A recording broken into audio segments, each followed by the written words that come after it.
Hello guys, তোমরা সবাই কেমন আছো? আশা করি সবাই ভালো আছো। আমিও খুব ভালো আছি। তো আজকে সকাল থেকে আমি খুব কাজে বিজি, মানে অ্যাকচুয়ালি আমি জল খাওয়ার টাইম পাইনি, এতটা বিজি ছিলাম। তো কাজ শেষ করে এখন আমি রুমের মধ্যে এসে যখন আমি সবার ফেসবুকে সবার যখন স্টোরি দেখছিলাম, আজকে দেখলাম আজকে ভাইফোঁটা। তো সবাই স্টোরি দেখেছে, আজকে দেখলাম ভাইফোঁটা। তারপর মানে আমার দু দিদি থেকেও আমি 2 বছর ভাইফোঁটা নিতে পারিনি, মানে কাজের মধ্যে হয়ে ওঠেনি। তো এটা বলতে চাইছি, খুব মিস করছি। প্রত্যেকটা ভাইয়ের আশা থাকে নিজের দিদির হাত থেকে বা বোনের হাত থেকে ফোঁটা নেওয়ার, কিন্তু সেটা সবার কপালে থাকে না। তো কোনো কোনো ভাই বাইরে থাকে, কোনো কোনো ভাই ঘরে থাকে, তার ফোঁটা হয়ে যাচ্ছে, কিন্তু যারা বাইরে থাকে তাদের কি হবে? ফোঁটা হচ্ছে না।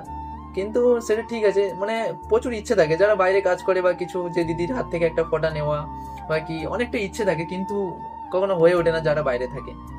তো দিদি, এটা তোর দুজনেরই আমি উদ্দেশ্যে বলছি, দেখ যাই হোক না কেন, আজকে আমি বাইরে আছি তো নিতে পারছি না। আগের বছর ঠিক এই দিনে না, আমি তো দুজনের হাত থেকে আমি ফোঁটা নেব। তো যে কোনো পরিস্থিতি আসুক, আর যত আমি কাজে বিজি থাকি না কেন, আমি এই দিনে আমি বাড়িতে গিয়ে আমি তোদের দুজনের হাত থেকে আমি ফোঁটা নেব। তো ভিডিওটা তো দুজনেরই উদ্দেশ্যে আমি বানাচ্ছি। তো যাই হোক, ফোঁটাতে তো ফোঁটা নিতে পারলাম না, কোনো মনে করিস না। আর বাড়িতে আমি ঠিক এই বছর, মানে এই দিনে আগের বছর ঠিক ফোঁটা নেবো তোদের হাত থেকে। তো ভালো থাকো সবাই, বাই।